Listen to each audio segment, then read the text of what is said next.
Good morning, everybody. I hope you managed to get your coffees, and I know this has been a very long few days.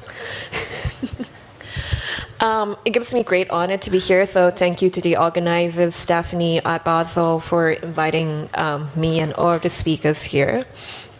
Particularly, many of them are old friends, and also people that I've respected for a very long while.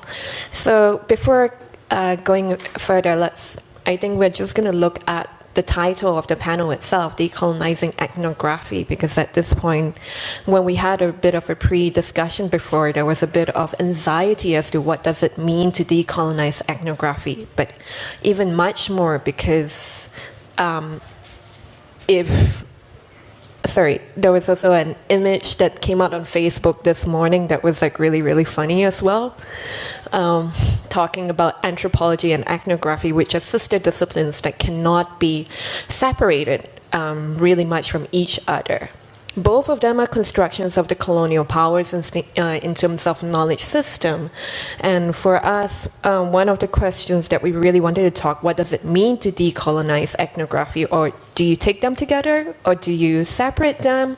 And how do you even destabilize them at one point from such a gendered point of view? And I believe members of the panel probably have their own discomfort when it came to the titles themselves. So if one of you would like to start, coming from your context with the reading of the title.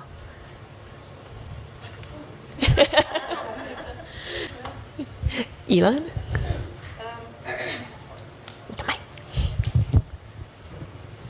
Yeah. Hello.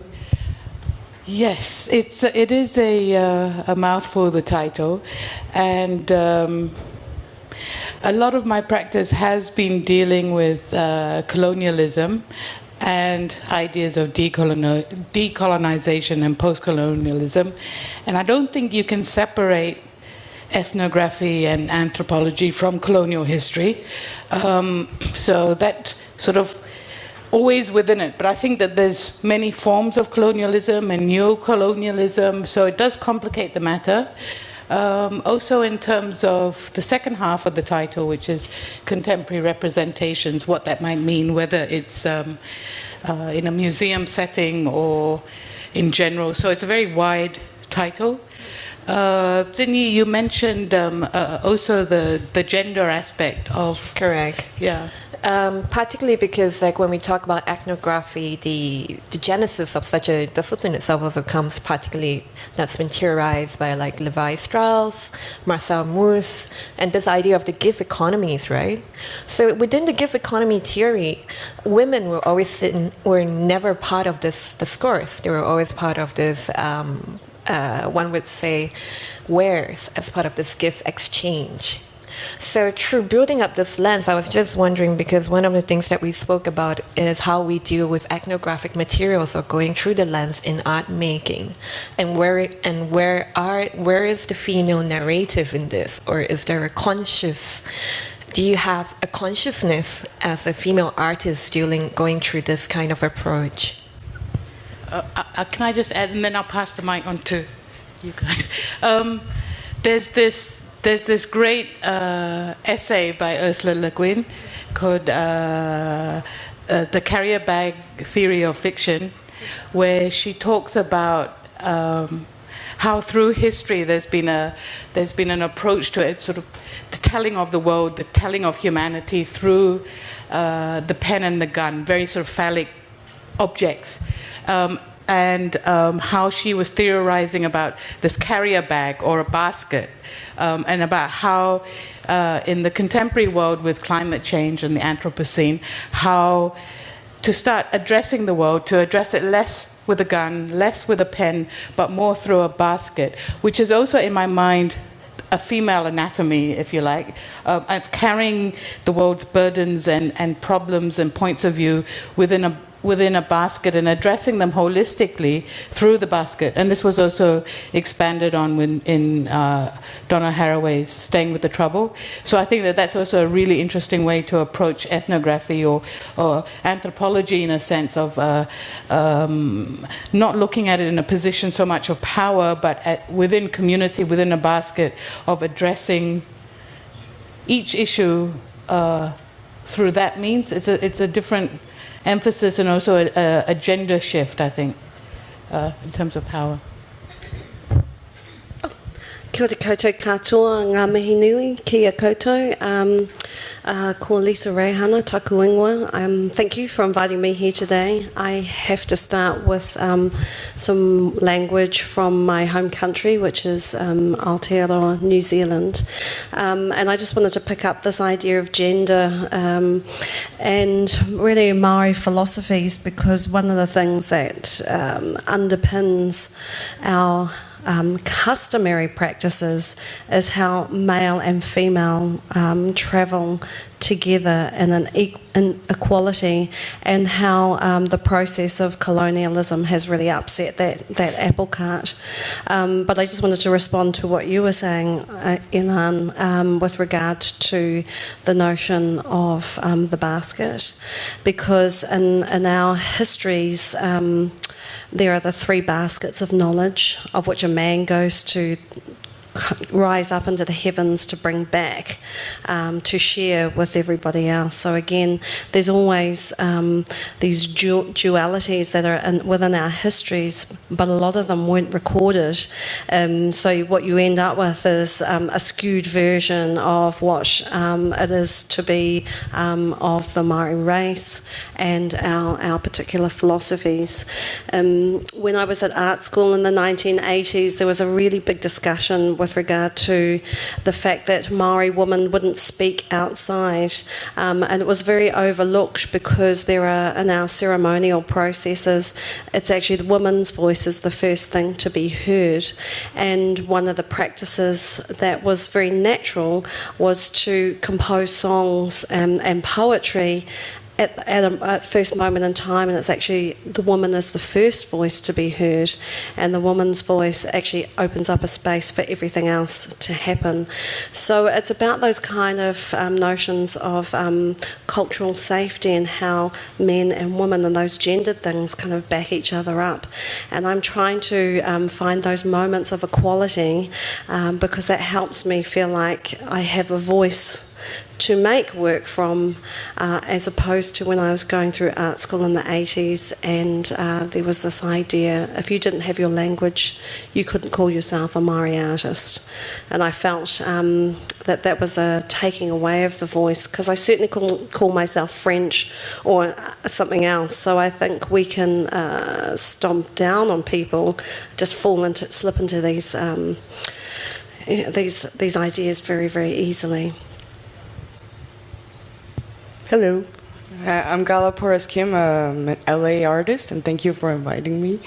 When I was thinking about the subject, I wasn't actually thinking so much about gender, but when we started discussing it, then I realized that so much of it was true, but because I had been looking at ethnography sort of as in my work to try and separate the scientific method of like in the humanities and how it has become so separated from a creative practice, no? And in the way that we represent historical things that we might not know anymore. So, but when I started thinking about it in relationship to gender, it became so much broader as thinking of writing history not from a top-down view of like a male and like the global north when you were explaining it, but more to have individual versions of like the domestic or like, you know, maybe a more democratic way of looking at our shared history, no? Instead of, even if it might get separated from like actual facts, but in a way maybe it could be, since the representation of history is almost an impossible thing to achieve anyway, to have a more democratic way by incorporating the domestic aspect of it.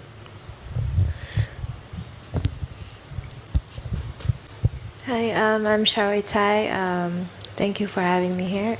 And I guess in my practice or in general, I see the act of creating a work of art as creating a form that inspires spaciousness, like spaciousness in the mind, and to see how things are not so compartmentalized as like what a lot of times that that happens when we talk about ethnography. So yeah, so I guess in my work I try to see how we can expand that. But we also, one of our pre-discussion was talking about the limits of ethnography and anthropology itself. And one of the very interesting things that Gala brought up was the fact that even though she trained in anthropology, right? But there is a kind of access for artists to kind of subvert such systems. So I'm just wondering if you could talk about, you know, some of your projects or the generative, how you intend to subvert such vocabularies through this lens.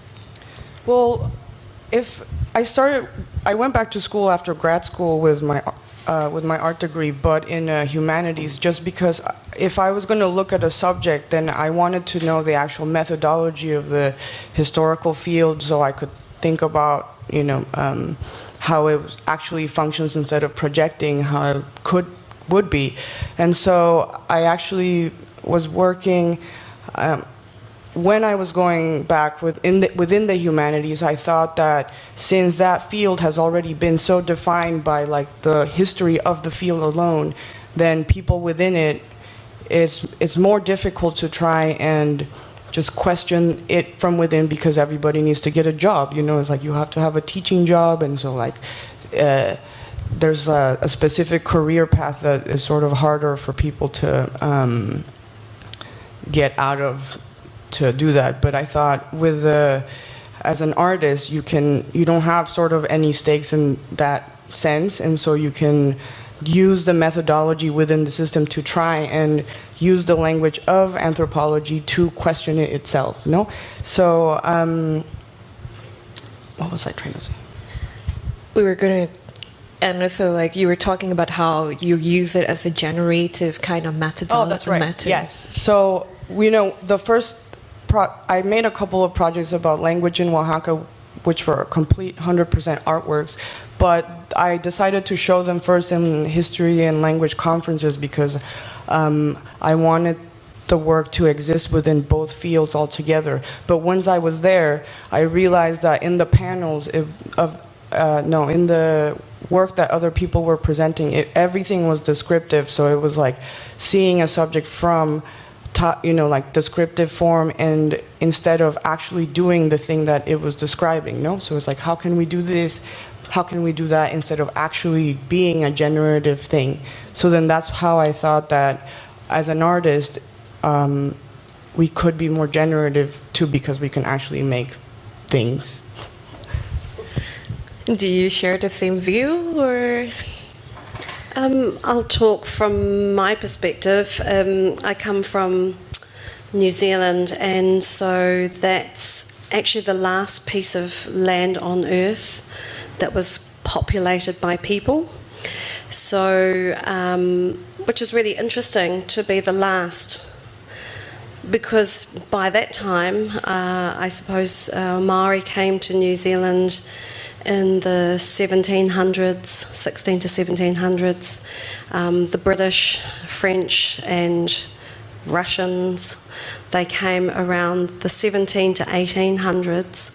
So one of the things that I've looked at in my work is the camera and the lens through which we have been represented, and the ways that we've been looked at. Because it was almost, there's only two strong types of artistic work that existed, particularly for Māori, which is carving figures. And then the other that you look at is a Western perspective, which is looking at the camera. So all the work that I've been doing is really going back to those original images and trying to understand what it was like to be standing in the shoes of the subject, but also the person who's taking the image. I love technology, so I try and co-opt it and use it to my own methods. But I think because an image so often kind of cites something in a particular moment, and I'm much more interested in creating the context and teasing out the narratives that sit around that, and sort of looking at the power and of representation and the presentation of those works and how they kind of function out there in the world.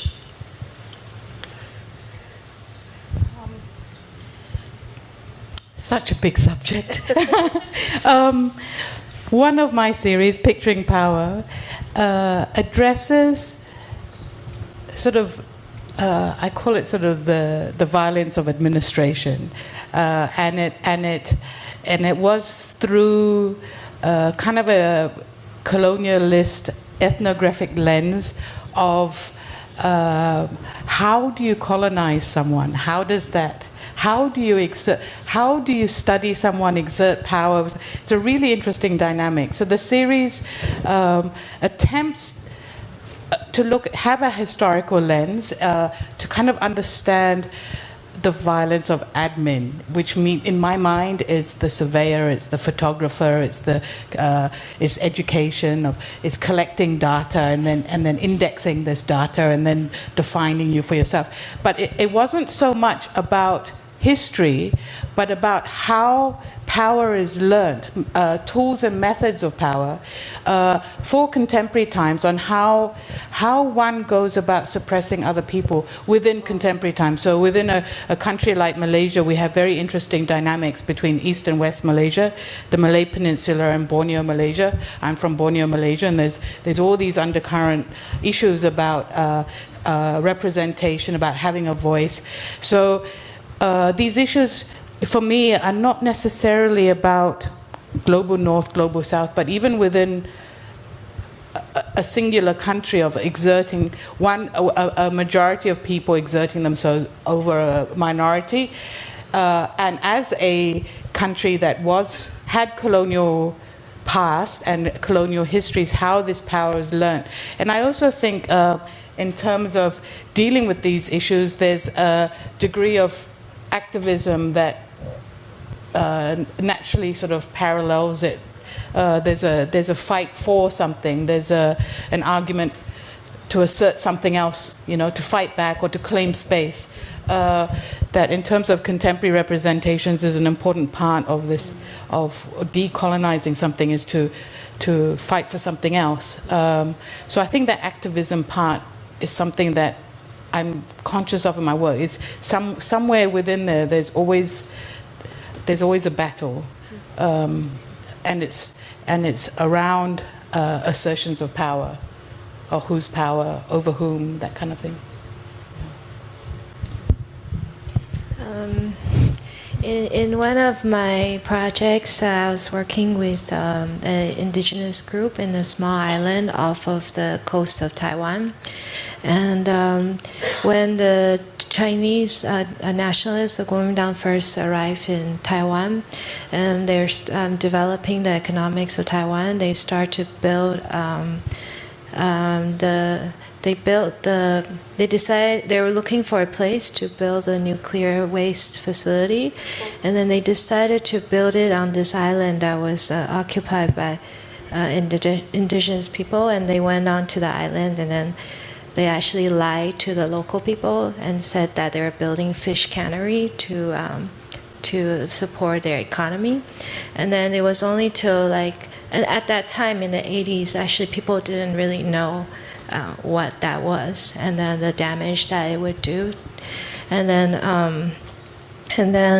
finally now, people are sort of discovering they're discovering like all the damages, and there are people like children that are born with disabilities because of this waste facility. And so I guess so it was just really a big shock for me of how like Taiwan has already been so colonized by all these various countries, and then now we're like doing the same to even smaller island. So we have ideas of representation, the image, how it's being interpreted, particularly through Colonial Archives, because like Picturing Power was actually a commission for the Nordic Tropen Museum, right?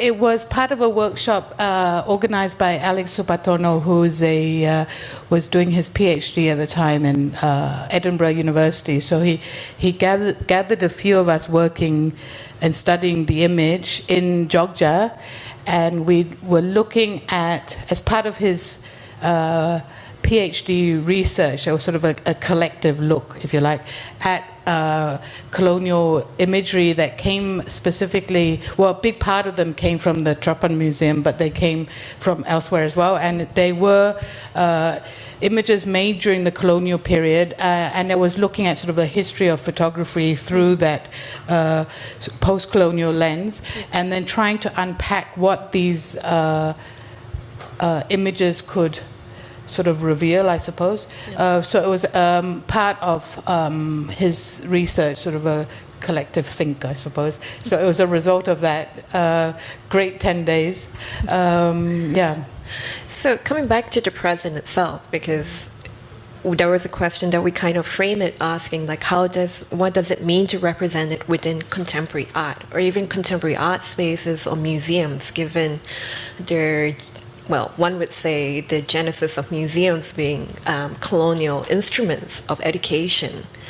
What are the consciousness that you would take, or how do you think about representing within such spaces itself?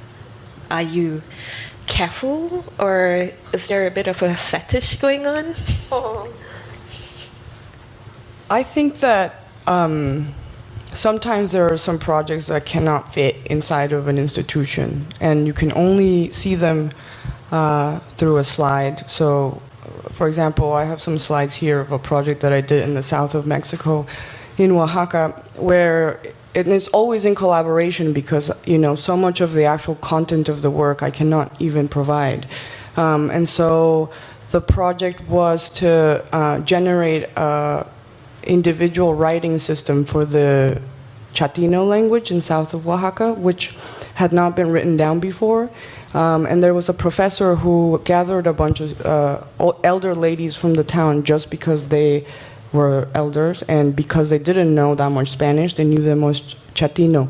And they together decided, they together decided how to spell, all the signs of the public spaces in the town. So it was through collaboration that we did that, but those type of projects cannot be shown in a gallery or a museum, or even outside of that small village, because it's generated by the people and they actually use it in everyday life. So in a way, once you remove it from there, the piece is not work. It doesn't work anywhere else, because you just walk in and it's like, I made that. That's my own personal spelling, and then still leave it open for future people to like edit or put a new version or something like that. I'll talk about this project here. It's Taifa Toki, House of Death, and it came out of my investigation. This particular work, In Pursuit of Venus, there was an incredible costume that was collected on Captain Cook, who's an explorer who went through the Pacific. He collected them on his second voyage, and it took me about 1.5 years or 2 years to work out how to make this particular work, because once he collected them, colonization came in, different religions, and the process of using that particular costume disappeared. So I set about making this work that looked at mourning practices and death rites, and filmed it. It's very kind of spooky. But I really, I was in the Honolulu Biennale. They had their inaugural Biennale last year, and while I was visiting, I found this space here at the Bishop Museum, which is a fantastic museum, really important because it has a whole lot of what other people would call artifacts, whereas how Pacific people think of them as the embodiments of ancestors and people who have made them. Now, that particular film, Taifa Toki, it was a really interesting discussion because I was playing it. I chose the Bishop Museum because an Australian director had just been caught with his hands in the money jar and had taken a lot of money from this museum, which happens from time to time. And I felt very sad for the collection itself because it is actually an extraordinary collection, and I wanted to give a gift back to Hawaii and to this space and to what actually lives there and exists there. But by taking this work, which shows the chief mourner costume out on a killing spree, there was a really big worry by some of the local people whether you would create that energy back into the costume along which it is seated. So we had a long discussion with some of the museum staff and found some ceremonies that we could do to keep the work itself safe. So I think it's really interesting. We kind of make artworks to understand culture, and then you take them back into a new system which doesn't know how to look after things necessarily with that old knowledge, and you can potentially create something that's particularly, culturally dangerous. So nobody got killed, thank goodness. But it was, as an artist, it was really hard to get the artwork up and running, and I wondered if it was because that information wasn't meant to be seen in the world. And I think as artists, these are some of the things that we're trying to learn about and understand for ourselves, where we sit in the midst of all this material and what it actually means in a present day situation. So that was very powerful and very dangerous kind of content to play with. Scary. Any responses from Alana Joey? I think it is a very big question where these kinds of knowledge, traditions, such a difficult word, traditions, for me, but where these trajectories of knowledge, how they fit within something like a contemporary museum as opposed to a museum of the past that collected samples of the world with its own kind of politics, and how that might translate in contemporary times. I think and in the contemporary arts, in terms of contemporary representations, it's a very tricky Are there question. like compromises or strategies that you would even think of when it comes to such presentations? I think respect is a really big one. Right. Actually, I was just also thinking because I think that when we think about institutions, so much of the building defines what's inside of it, but another way to think about it is how the objects within it define what the building around it is. So in a way, when I sometimes go in to see the collections, it's like maybe I'm not in an ethnographic museum, but I'm in a cemetery, you know what I mean? And so how each individual object that you see, if you think about its original context or how it was actually used, then that small object can actually change all the things around it, and also your participation within it. So you stop being a viewer and you're actually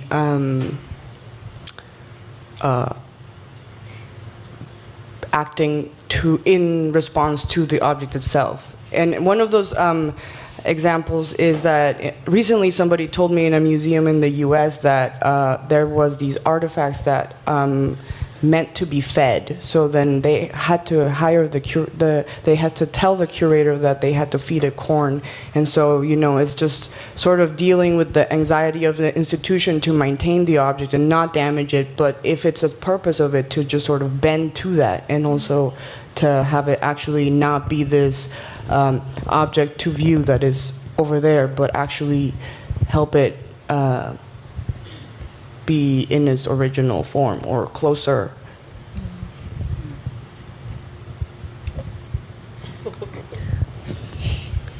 I think in my I feel really inspired by how everyone's works here. They're all dealing with things that are not, or subjects that are not so easily can be neatly categorized. And then I guess also in my recent work, I've been working a lot with rituals from spiritual traditions of working with emotions, and how we can transform a lot of disturbing emotions into creative energy that is more beneficial. And because otherwise a lot of emotions become sources of violence.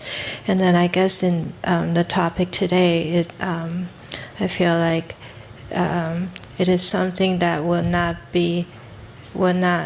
cannot fit in, ethnography, like how we deal with human to human emotions on a very equal level. Yeah.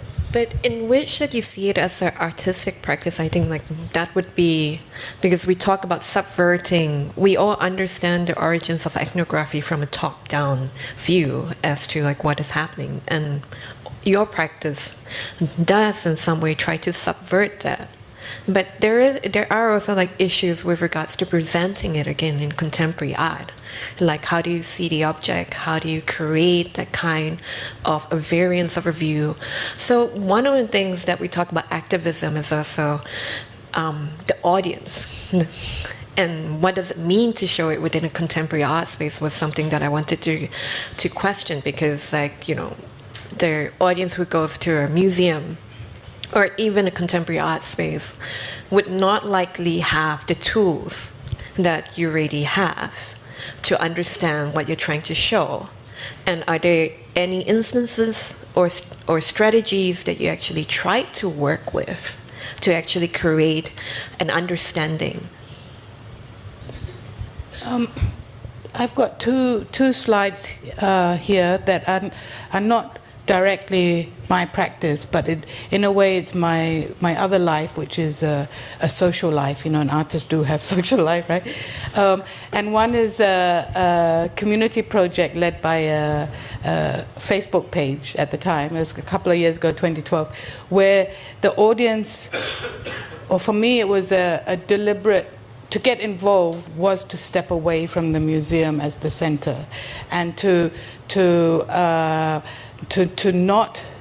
not give the priority, I suppose, to a museum-going audience, but to a very direct community. So that particular project, which was set in a coffee shop along one of the main streets in Kota, Kinabalu, was about the people of that street, because we don't have our own histories written down. We don't learn our own history. We learn other people's histories.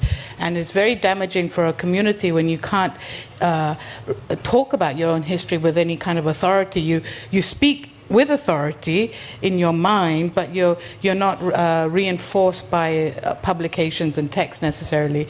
So this project is coming up here. It was in a coffee shop where the coffee shop became the museum and became the center, away from the white box, where the only sponsored item was or main sponsored item was a color photocopy machine, where people brought in images and started to, this is the image here. So it was an entire street. So the singer shop and all that. I'll come to this image as well. This was, to me, really special because a Filipino artist, Martha Atienza, from the middle of the Visayas in the Philippines, from an island who works very closely with community, came to my community in KK, and again, you sidestep the museum and you create your own dialogues with your own audiences.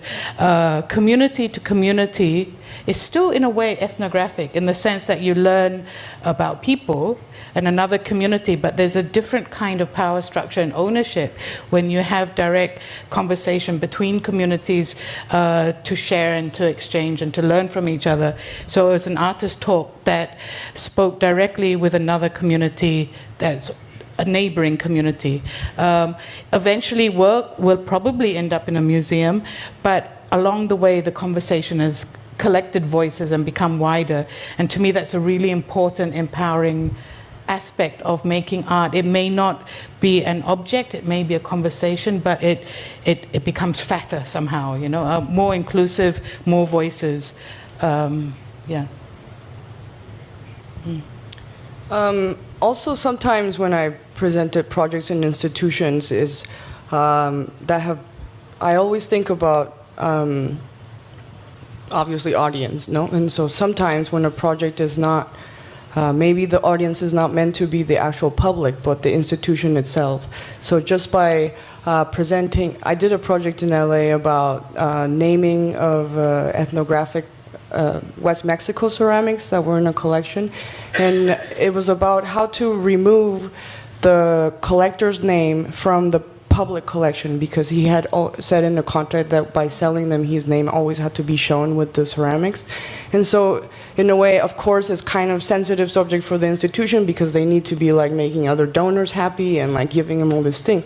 But in the end, I thought that project was not necessarily so much about, yes, presenting to the viewer what the these labeling methodology of within the building, but what resulted was mostly the discussions within this chain of command inside of the building itself, because sometimes it's hard to forget that the curator is also a viewer, no? Etc. I tend to work a lot with institutions in terms of, because mostly I work with moving image, but what I have done is worked with broadcast, putting things out on TV. So you never know actually who that public is. You never get to see where they are and where they end up. But I do enjoy working within these kind of institutions, and what I try to do is create spaces where people feel comfortable to be. And in particular, I feel a work has worked when it's the kids that kind of go and start touching things and being naughty, tutu fingers, as we'd say at home, because I feel like for me there's these histories and there's these ways of looking that I want to translate to these other generations, particularly in light of the kind of education system that I was brought up in, and where a lot of our histories were absent.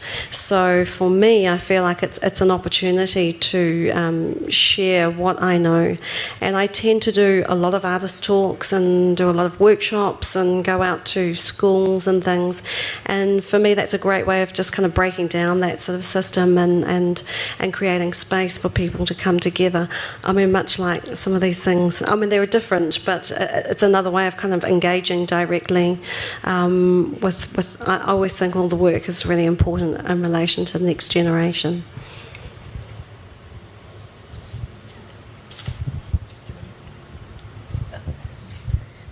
I think I guess I always try to work with institutions as a way to encourage empathy from the audience with the subject matters that I'm dealing with. And in the recent case where I went around in different places, like in earthquake camps in Nepal, or in this, and also in detention centers in the UK, and and then also in working with migrant workers in Taiwan, in my home country, and recording their songs.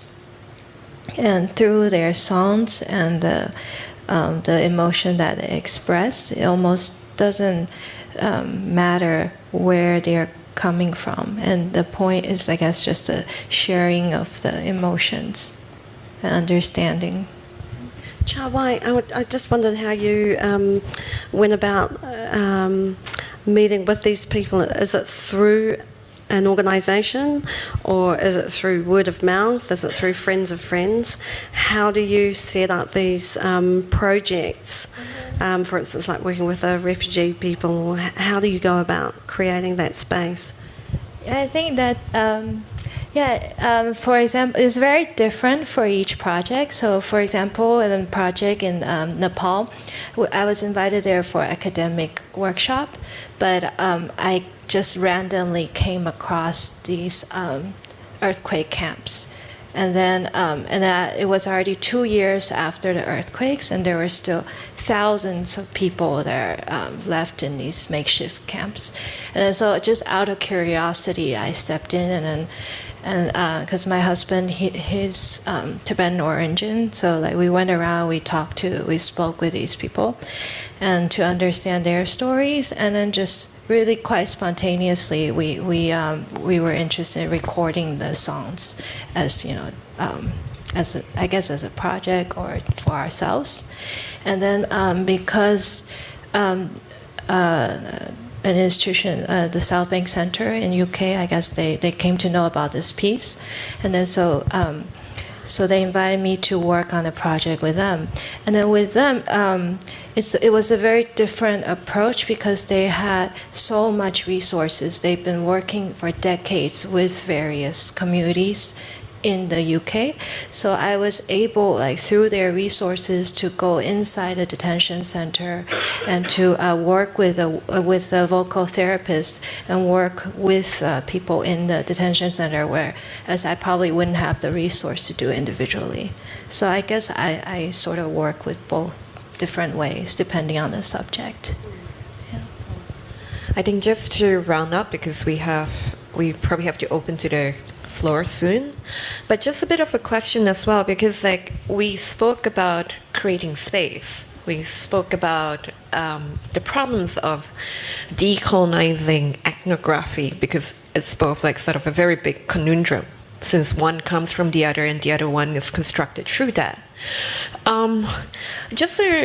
One of the questions that we also asked was that do you think that we will have space for, in the contemporary art world, for the periphery or the other, or the native or the indigenous, to be seen as they are, without beyond the ethnographic? And if such is a space, what would you be thinking of? Ursula Le Guin and Donna Haraway's basket, the carrier basket. The Anthropocene, the age of climate change, the tipping point issues that the world faces, irregardless of border and race, if there is such a thing. I think that the world has changed, and the way you address the world has to address a basket of stuff. And it is to your 3 baskets, Lisa, that you spoke of. I didn't know that. I think to these entry points of ways of thinking, of ways of addressing knowledge, ways of understanding communities, many communities, a community of museums, a community of artists, many, many communities, different kinds of communities, of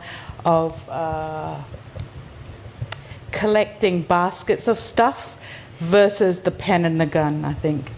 Yeah.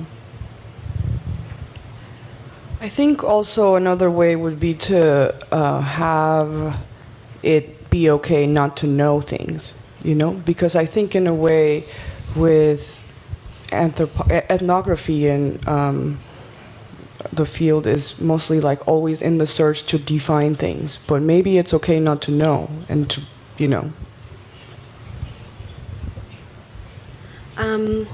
Aroha mai, aroha koe, which is love to me, love to you. I think in the spirit of respect, these are the kinds of things that I want to create. This is an image of my niece. I always work with my friends and family.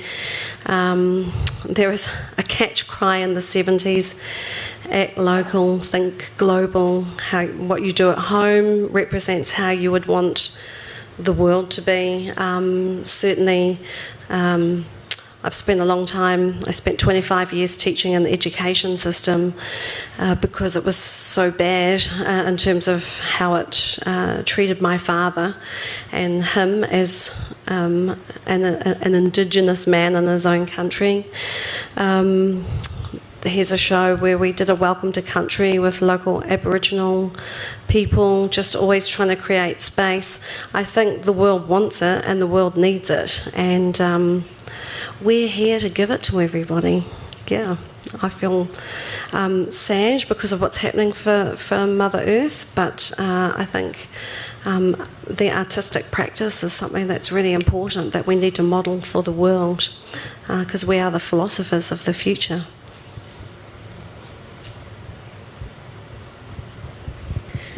Okay, so thank you all for your very interesting insights with regards to this.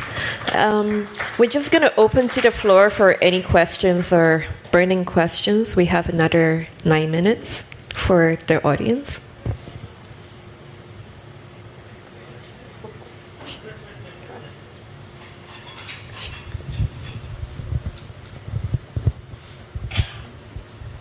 Hi, is this on? Yes. I'm wondering, I'm sorry, I don't know your name. I came in halfway I-Lann. through. Yeah. I-Lann, could you elaborate more on the basket, not the pen or the gun? It's a Ursula Le Guin essay. I can't remember when it's written. I think it's late 80s, if I remember correctly. And it's called, the essay is called... The carrier bag of fiction, you told me? The Carrier Bag Theory of Fiction. And she's largely a sci-fi writer who writes a lot about gender or genderless worlds and things like this. Very deeply feminist. And this essay was expanded by another scientist, philosopher, feminist called Donna Haraway in a book called Staying with the Trouble. And between the two of them, Ursula Le Guin first, she talked about the sort of male phallic world of power, of the pen and of the gun, sort of both phallic objects, and about how it was a very individual, my interpretation of it was a very individual source of sort of patriarchal power, assertion.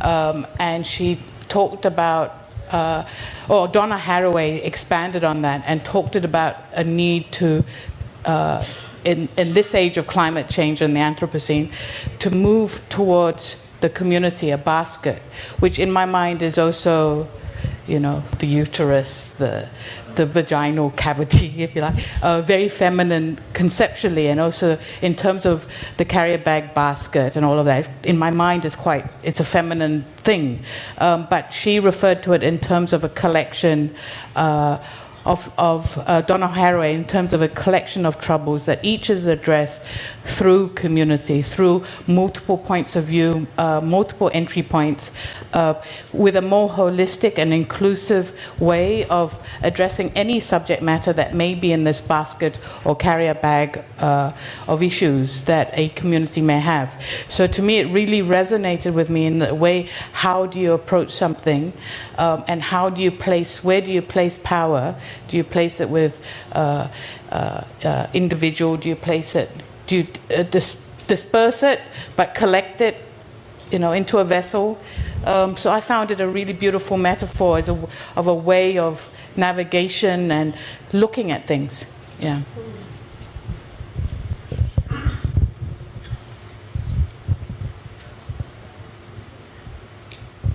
Hi, thank you for your talk. So nice to hear so many smart women or smart people on the stage. My question has to do with the panel, actually. It's a very, very, the topic is very, very, how would I say? I think it's a bit problematic. But I'm wondering, why is there no male voice on this panel? And if there should be a male voice, who should this male voice be? There are a few male voices in the opening slide that I sneakily inserted in this morning. Can we go back to that? That's like Syed and a whole lot of them. The very first image, yeah. Does anyone know who they are? Do you know? They look angry. No, this is an internet meme that came on Facebook this morning, so I happened to appropriate it, and it was very apt at the same time because, like, we were talking about anthropology, the conundrums, and how the academic discipline did not really, the discussion that we're going on about decolonizing such academic disciplines itself. So, I mean, in lieu of not having a male voice, this was like something that I found on Facebook and popped out, and I thought would be interesting to introduce, given that especially whoever who did this meme paid extra attention to the fact to having two white men fight it out in a meme. And I also think that maybe because us as women, we, in the same way that the field has been mostly written by men, we can actually experience and have felt this oppression within our bodies our whole lives. Yeah, and also the approach and the methodology, because like one of the ways that we do with ethnography and anthropology, like in terms of the archive, the image, and the written text, is also quite mostly male. I remember there's a passage that was written by Celine Condarelli talking about the company that she keeps, that she went looking for mentions of friendship through letters and documents, but did not find them expressed explicitly. Yet it was only through the warmth of dialogues that she found this kind of kindness that looked towards the women's condition. So one of the things that we kind of want to talk about was the limits of such the term ethnography or even anthropology itself. But I think there should be men on the panel. We have. I'm a male voice. You spoke about is there room in the contemporary art world, for examination of the other? Are they going to like that? If I look in other kinds of content, especially music, movies, things like that, the successful things have always been. I can't make it that blanket, but the success usually comes in some sort of European or American examination of the other, as opposed to, and that's what gets success over the other examining themselves and then bringing that to the global stage. That's what I find, and it seems like it's given more importance. And sometimes you see it even. The close, even when it's somewhat in the region, but not the other, an Iranian photographer telling the story of the Arab Spring, not from there, and hasn't lived in Egypt for ever, but because their name is, has some Arabic vanishing point, the Western world says, okay, close enough. So, yeah, why is that, and can the other actually ever have as much success? And that's money or, I don't know, awards, whatever. I think you need to define what success might mean. So to me, when you have something that is not viewed at all by a glamorous audience like this, but happens nonetheless, and the conversations happen all the time, I don't think that you can dismiss that. So I think, in terms of myself, I think it's always a case of, wherever possible, allowing yourself to be a conduit for other people, and also to encourage things that are off the radar. And I think there's a danger to assume what success means, especially if you're dealing with communities. And I think if there's a really great project, eventually it does get attention somehow. Because sometimes even within the young communities, for instance, I'm thinking of Pacific women who make these beautiful tapa or kapa cloth. They know the amount of energy that it takes to create this, but some of their own communities don't value it above other materials that you may be able to buy that's printed somewhere else and imported back into the country. So for me, I'm trying to reflect back and show the value of these beautiful stories and unearthing some of these histories as well. So we have time for one more question.